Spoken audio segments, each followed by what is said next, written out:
Hi, and welcome to another episode of Building Stuff with Randal. Today we're going to do one of my favorite summertime building stuff crafts. These are squirt gun boats. They work pretty simply, although I know recently we haven't been allowed to have squirt guns at school or club, and so you're going to want to replace the squirt guns with a spray bottle for the dollar store or whatever, but for today I'm going to show you with a squirt gun. And it is a beautiful craft in its simplicity. This craft we're doing today, you give them a very simple objective. All right, build a boat, can be powered by shooting water out with a squirt gun, and you let them just go. And again, with an objective one, there's not a lot of step-by-step. So today I'm going to be giving you general tips and guidelines, but everyone's boat's going to be completely different. There's no right answer, there's no wrong answer, there's just boat making, and it's really cool to watch what they come up with. This past semester, I had a kid out in PS who designed a boat to look like a bowl, and I didn't think it was going to work at all, and it was the most incredible boat I've ever seen.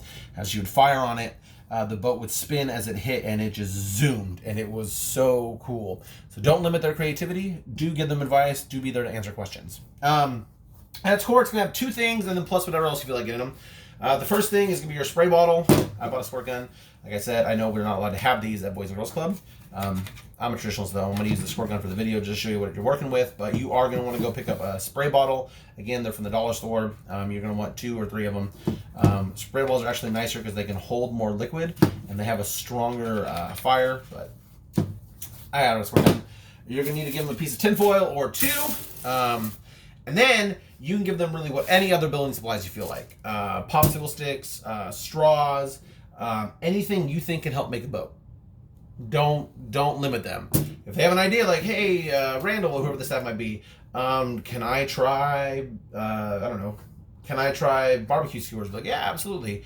Don't give them balloons or anything that would act as a pontoon though. All right, well, I mean, they use the straws of the pontoons, but don't give them balloons. Don't give them things that are going to make it too easy of a cheat code, but do let their creative minds run free and build whatever they want to build. As for them, you're going to be building a boat that is going to have something, either a sail or a big flat end or something to collect that when you shoot at it and water hits this, it'll convert that energy into thrust and we'll go forward.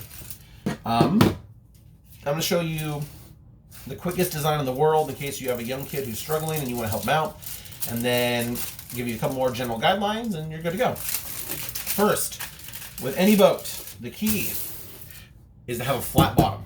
The part that's hitting the surface of the water should be flat. I know they're going to want to put a bend in it because boats have bends in it right at the bottom. And if their boat's big enough, it could work. But for this, nice flat bottom distributes weight, makes sure it floats. It's easier.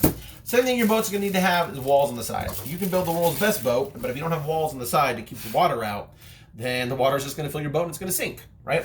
So when they're building a boat, tell them, hey, you're going to need something on the side to keep the water out. So for this build, it's going to be a really simple one. I call this one my rocket boat. You fold on the side just like I showed you.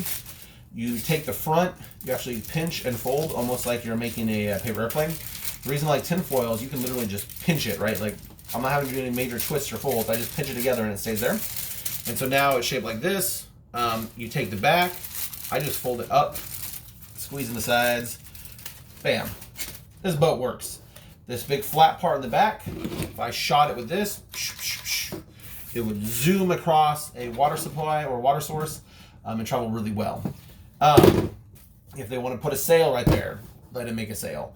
Really, it's up to them to think about what they want to do. Now, in terms of actually running this activity, you want a big thing of water. Kiddie pool. I'll have rain gutters on site during summer for you to borrow. Rain gutters work the best because they're really long and they're narrow, so the boat just zooms forward.